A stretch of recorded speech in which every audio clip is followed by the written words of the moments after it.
go. Move.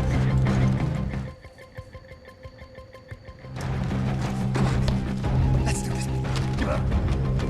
Let's go. Quit around. Let's go. Come on.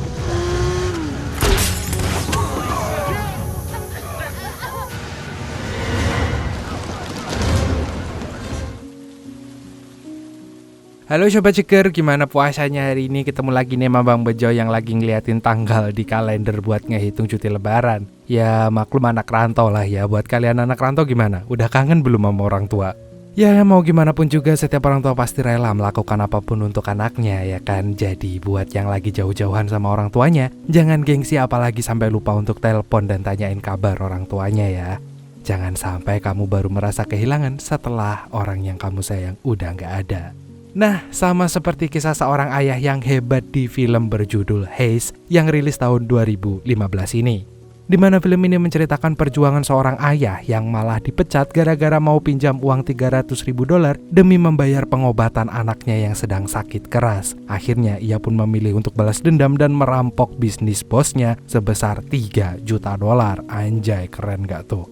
Kira-kira gimana ya cara dia ngerampoknya? Penasaran gak? Sama. Jadi tetap semangat ya buat kamu yang lagi berjuang. Selamat nonton dan selamat berbuka.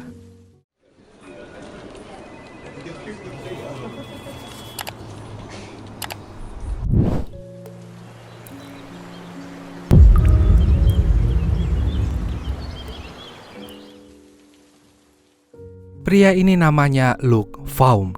Dia adalah seorang dealer di Casino Swan dengan gaji UMR. Padahal saat ini Luke sedang butuh banget uang yang banyak untuk biaya pengobatan putrinya. Tapi bosnya yang bernama Mr. Pop terlihat tidak peduli dengan keluhan karyawannya sendiri. Di mana putri tunggal Luke ini ternyata menderita kanker. Gadis kecil bernama Riley itu harusnya segera dioperasi lalu dikemoterapi. Namun sayang, Luke belum bisa membayar biaya perawatannya yang membutuhkan biaya sebesar $300.000 atau sekitar 4,6 miliar rupiah. Sebenarnya, Luke sudah sempat memohon kepada dokter untuk melakukan yang terbaik demi putrinya tersebut. Dokter pun hanya bisa menyarankan ke Luke untuk segera melunasi biayanya supaya Riley bisa dioperasi minggu depan.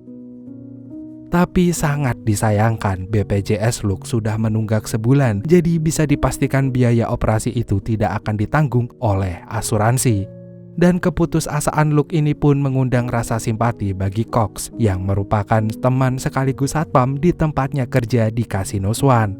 Ia lantas secara diam-diam mengajak Luke untuk merampok tempat kerja mereka sendiri.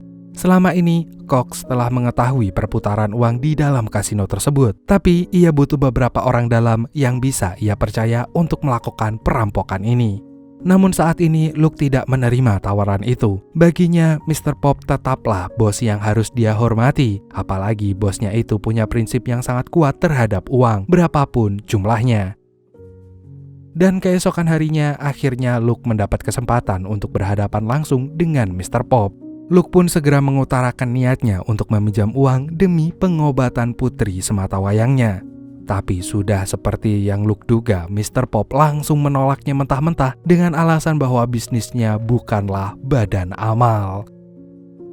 Hal ini pun membuat Luke langsung naik pitam. Baginya, Mr. Pop adalah seorang bos yang gak seharusnya berkata seperti itu. Akhirnya, Luke yang sangat kesal itu langsung membuka aibnya Mr. Pop.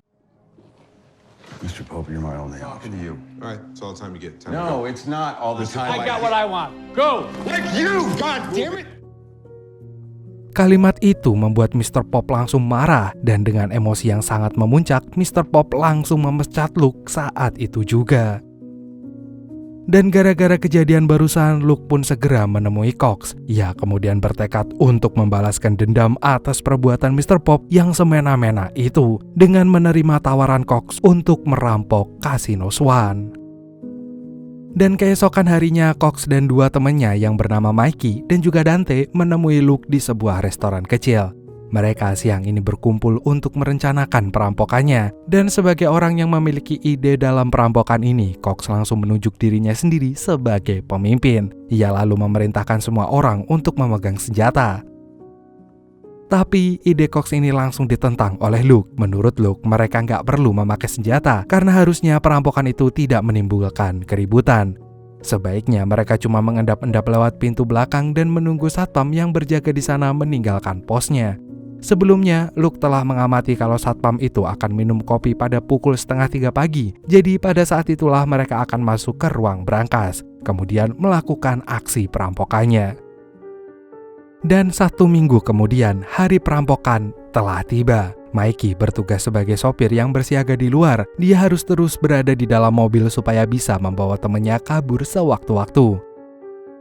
Sementara itu, berkat Cox yang keras kepala, mereka akhirnya membawa senjata. Tapi Luke mengingatkan kalau itu hanya untuk berjaga-jaga aja. Setelah itu, Luke, Cox, dan Dante secara sembunyi-sembunyi menuju ruang brankas dan menunggu satpam itu pergi membuat kopi. Beberapa saat kemudian, sesuai dengan perkiraan, sang satpam itu benar-benar pergi dan para perampok amatir ini pun segera melaksanakan aksi merampoknya.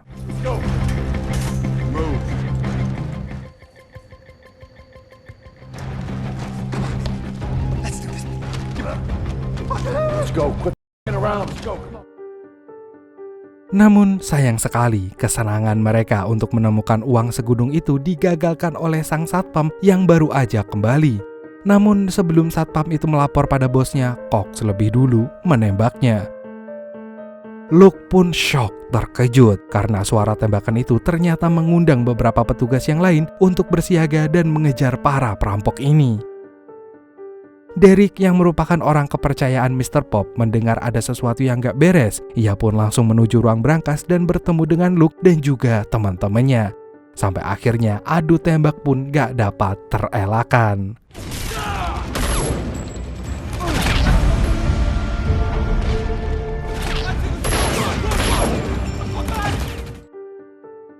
Sementara itu, Mikey yang harusnya menunggu di luar lama-lama merasa cemas-cemas gimana gitu. Ia baru aja mendengar tembakan dari dalam dan akhirnya ia pun memilih kabur untuk menyelamatkan diri.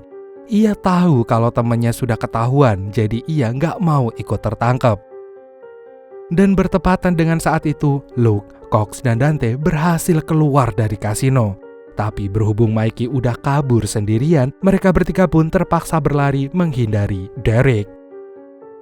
Tanpa pikir panjang, mereka pun menghentikan bus umum yang kebetulan masih beroperasi di malam hari. Mereka kemudian masuk ke dalam bus tersebut dan menyandra seluruh penumpang termasuk sopir bosnya. Sementara itu, seorang polwan yang bernama Chris sedang berpatroli di daerah tersebut dan tiba-tiba aja ia mendengar suara tembakan. Suara itu pun membuatnya langsung mengemudikan mobilnya dengan mengejar bus umum yang terlihat sedang dibajak oleh sekawanan pria.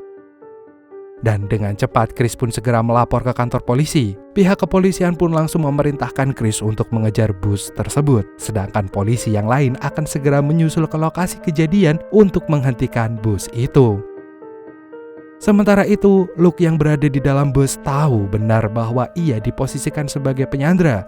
Luke juga menyadari kalau para penumpang merasa ketakutan apalagi melihatnya membawa senjata. Dan oleh karena itu, Luke berusaha menenangkan para penumpang dan memutuskan untuk menghubungi polisi yang sedang mengejar mereka itu untuk bernegosiasi. Di dalam negosiasi itu, Luke berjanji akan membawa para penumpang ini dengan aman, asalkan polisi berhenti mengejar mereka yang saat ini menuju perbatasan Texas. Hal ini pun membuat Chris merasa bimbang dan di satu sisi atasannya menyuruh Chris untuk menghentikan bus itu. Tapi di sisi lain, Luke mengatakan jika dalam bus tersebut terdapat anak-anak dan juga wanita hamil. Akhirnya dengan mempertimbangkan sisi keamanan para warga sipil, Chris justru bertindak nekat. But sir, I have one of them on the...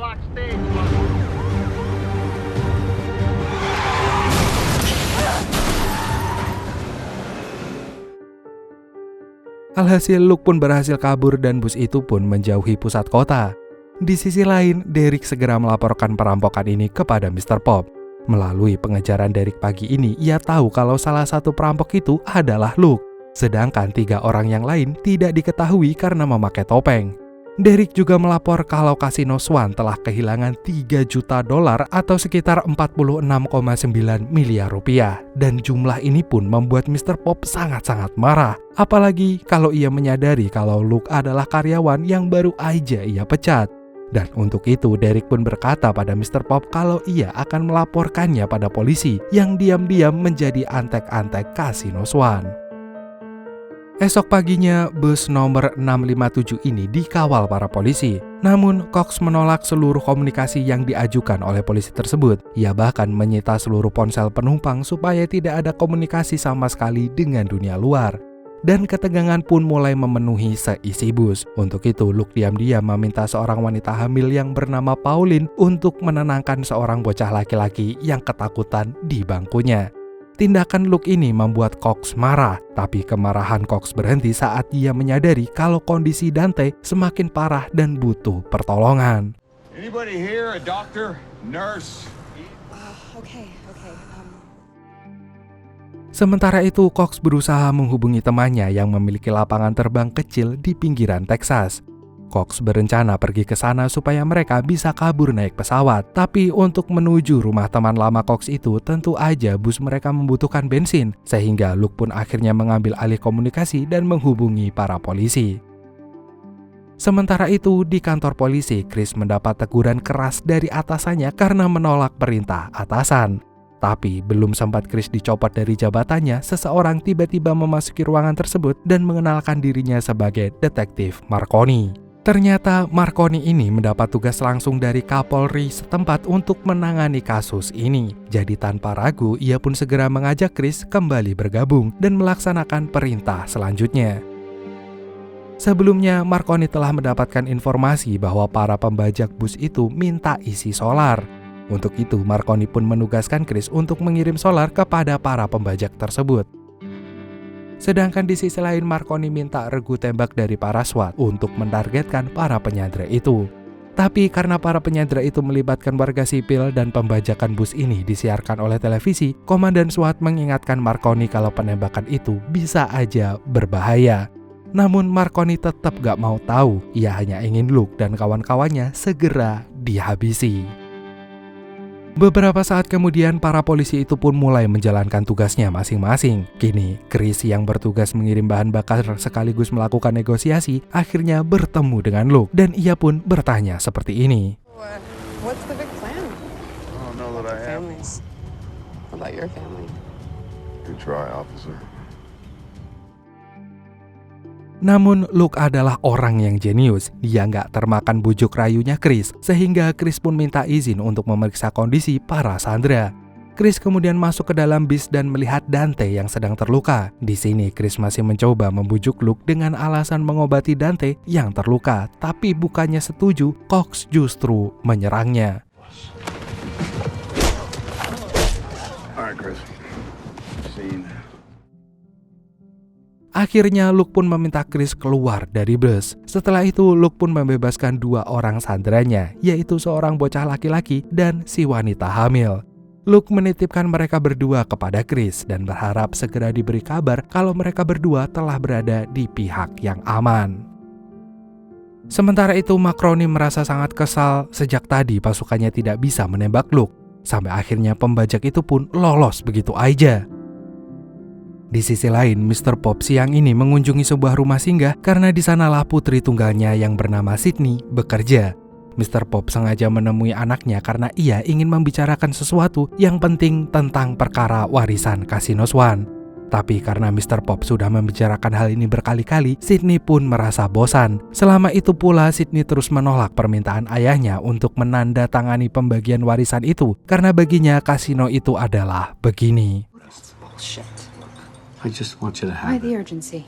Why now? You can't buy me. Namun sungguh di luar dugaan, Mr. Pop justru menangis. Ia membuat Sydney merasa bingung. Akhirnya siang ini juga Mr. Pop mengaku kalau sekarang ia menderita penyakit kanker. Mr. Pop merasa kalau umurnya udah gak lama lagi, sehingga ia pun meminta Sydney mengelola bisnisnya. Setelah mendengar itu, Sydney pun merasa sedih, tapi bukannya menuruti permintaan sang ayah, Sydney justru meminta Mr. Pop untuk meninggalkan Casino Swan. Bahkan memusnahkannya saja sampai gak bersisa. Karena menurut Sydney hanya itulah yang bisa dilakukan Mr. Pop untuk menunjukkan kasih sayangnya kepada putri tunggalnya ini. Sementara itu, di lain tempat, Pauline kini memberikan kesaksiannya pada kantor polisi. Ia menceritakan kronologi pembajakan itu sekaligus membantu polisi untuk membuat sketsa wajah sang tersangka. Dan setelah Pauline pergi, Chris dengan cepat menggunakan sketsa wajah itu untuk mencari identitas tersangka. Hingga ia pun berhasil menemukan data pribadi milik Luke Vaughn dan berniat untuk menelusurinya. Lalu di sisi lain, Derek berhasil menemukan Mikey dan langsung menginterogasinya. Where they headed? Did they have an escape plan? Go ahead. Shut up. Mikey yang saat itu sedang bersama pacarnya pun gak bisa menjawab, sehingga membuat Derek kesal. Tanpa ragu-ragu, Derek pun langsung menembak dan membuat pacar Mikey ketakutan. Untuk itu, pacar Mikey pun terpaksa mengaku kalau Mikey sebelumnya cuma diajak oleh Cox. Derek kemudian menelusuri data pribadi Cox yang memang tersimpan di Casino Swan. Dan beberapa saat kemudian Derek pun menemukan fakta kalau saat ini rombongan perampok itu menuju pinggiran Texas yang merupakan rumah salah satu temannya Cox untuk melarikan diri. Derek lantas melaporkan penemuannya ini kepada Mr. Pop. Derek yang merasa sangat kesal itu kemudian punya ide untuk menculik anaknya Luke yang akan ia gunakan untuk mengancam para perampok ini. Namun tanpa diduga Mr. Pop langsung melarang Derek melakukannya. Menurut Mr. Pop, urusan uang kasino yang dirampok itu adalah urusan mereka dengan ayahnya, bukan sama anaknya. Lagi pula nggak etis rasanya kalau mereka menculik anak kecil yang saat ini sedang berjuang melawan penyakit yang keras. Karena sebenarnya Mr. Pop ini juga tahu rasanya punya penyakit kanker. Sementara itu, di lain tempat, Chris telah berhasil menemukan rumah kontrakannya Luke. Dari situ akhirnya Chris tahu kalau Luke ini telah diusir dan ia pergi bersama adiknya. Ia kemudian melaporkan penemuannya ini kepada Marconi. Chris juga bilang kalau ia akan melanjutkan penelusurannya ke Casino Swan karena di sanalah tempat Luke bekerja. Tapi anehnya Marconi melarang Chris ke sana. Ia malah menyarankan untuk beristirahat aja karena ia telah bekerja keras. Sebenarnya itu semua terdengar gak wajar, tapi Chris mengabaikannya. Dan ia lebih memilih untuk melanjutkan penelusuran selanjutnya untuk pergi ke sebuah rumah sakit yang melayangkan tagihan $300.000 atas nama Riley Vaughn. Dan kembali lagi ke bus nomor 657. Sekarang kondisi Dante semakin parah. Rebecca yang sejak tadi memantaunya langsung mengatakan kalau mereka butuh obat-obatan. Luke sempat bertanya kepada Cox yang tetap ngotot gak mau ke rumah sakit, tapi dia juga gak mau kehilangan Dante. Jadi Luke pun memutuskan untuk meminta bantuan polisi melalui detektif Marconi. Marconi pun setuju dengan permintaan itu, asalkan ia diberi izin untuk memeriksa kondisi seluruh Sandra secara langsung. Beberapa saat kemudian Marconi sudah tiba di bus. Ia lalu menyerahkan tas berisi obat-obatan. Obat-obatan itu kemudian disuntikan kepada Dante sampai Rebecca menemukan sebuah suntikan kecil yang katanya merupakan obat pereda nyeri.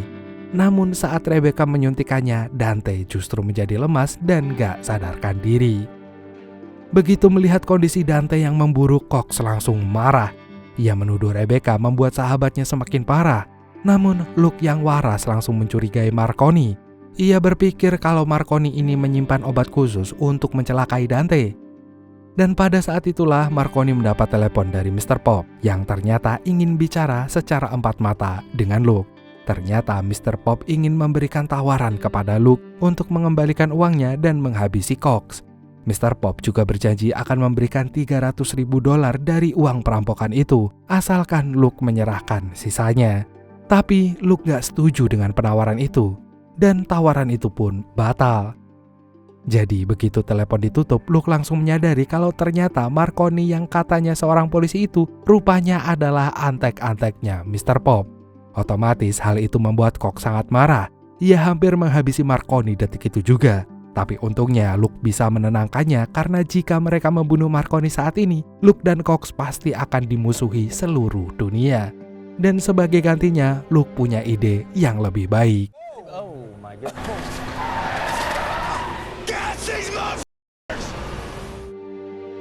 Dan dengan sangat cepat para polisi pun langsung menyerbu bus nomor 657. We got a problem. What do you see? Coming up on both sides.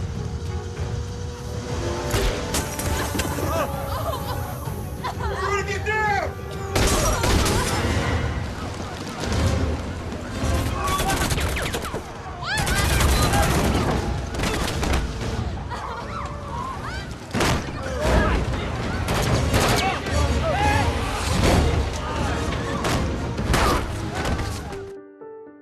Serbuan para polisi itu membuat seluruh bodi bus jadi rusak dan mereka pun terpaksa berhenti di sudut jalan. Pada saat itu selain polisi, media televisi juga menyiarkan tragedi penyanderaan ini secara langsung. Jadi Luke yang kebetulan menemukan Pilox langsung mengecat jendela bus supaya orang-orang dari luar tidak bisa melihat maupun merekam wajah mereka. Sementara itu dengan sangat emosian, Cox menyalahkan si sopir. Ia menganggap sang sopir telah membuat mereka justru terjebak di tengah kejaran polisi. Cox pun mengancam Pak Sopir, sedangkan para polisi di luar sudah siap menembak para penyandera. Sebenarnya Cox berpikir untuk menghabisi supir bus ini aja, dan ia nggak peduli pada siaran langsung di televisi. Ia bahkan mengabaikan Luke yang terus mengingatkannya untuk tidak bertindak gegabah, hingga Luke pun membuat keputusan penting yang sangat mengejutkan.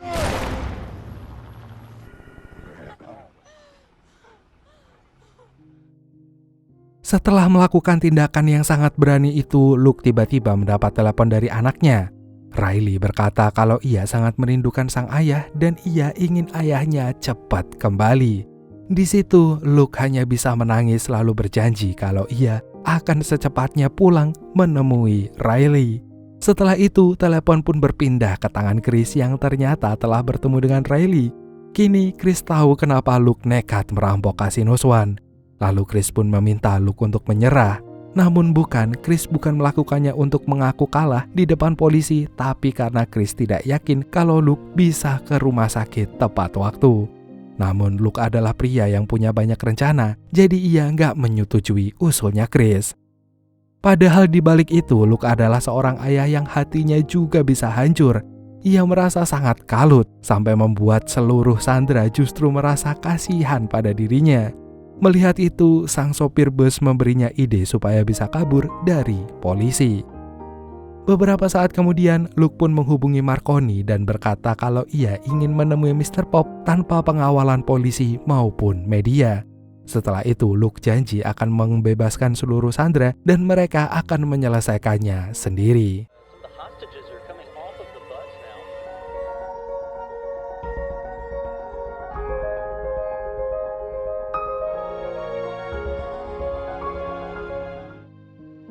Dan begitu para sandera ini telah bebas, Marconi dan Mr. Pop pun langsung mengikuti busnya.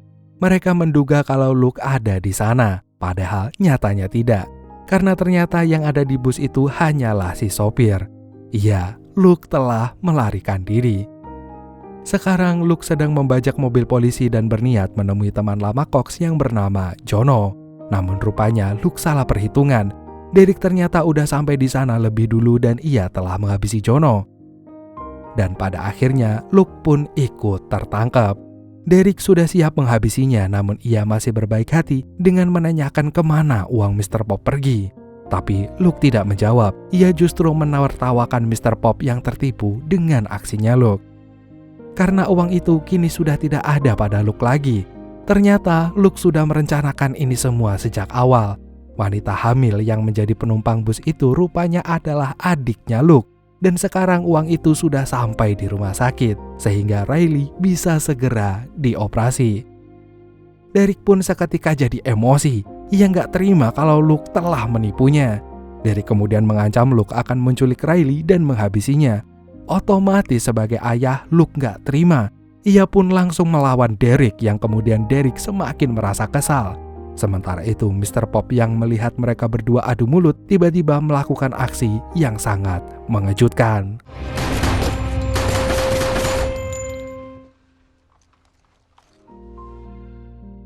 Awalnya Luke merasa bingung, tapi tiba-tiba aja Mr. Pop berada di pihaknya. Hingga beberapa saat kemudian Mr. Pop pun cerita kepada Luke kalau saat ini hidupnya juga sedang di ujung tanduk antara hidup dan mati. Karena sebenarnya ia juga sedang sakit keras. Makanya Mr. Pop ingin membuat keputusan penting yang tidak akan ia sesali sebelum ia bertemu dengan malaikat maut. Selain itu, sebagai seorang ayah, Mr. Pop sangat memahami apa yang sedang dirasakan oleh Luke. Jadi sebelum Luke pergi, Mr. Pop bilang kalau Luke adalah ayah terbaik yang pernah ia temui. Dan sekarang Luke bisa kembali ke rumah sakit dengan tenang. Chris yang ada di rumah sakit pun akhirnya memberi kabar bahwa Riley akan segera dioperasi. Yang itu berarti pengorbanan Luke sebagai seorang ayah selama ini tidak akan sia-sia. Anaknya pasti akan bisa segera sembuh. We can fly away from here. We can stay close, my dear. Swept up and away from all our fears. How are we supposed to know on our own? Together we can go slow. Why don't you leave it all to me? I know how hard it all can be. I'm here to hold your hand through this. Whoa, I'll be beside you all alone. My love for you is so strong. We're right where we belong. Wander around the same old town. Your best kept secrets underground. Your hand on my chest, my heart beats for you. I keep my arms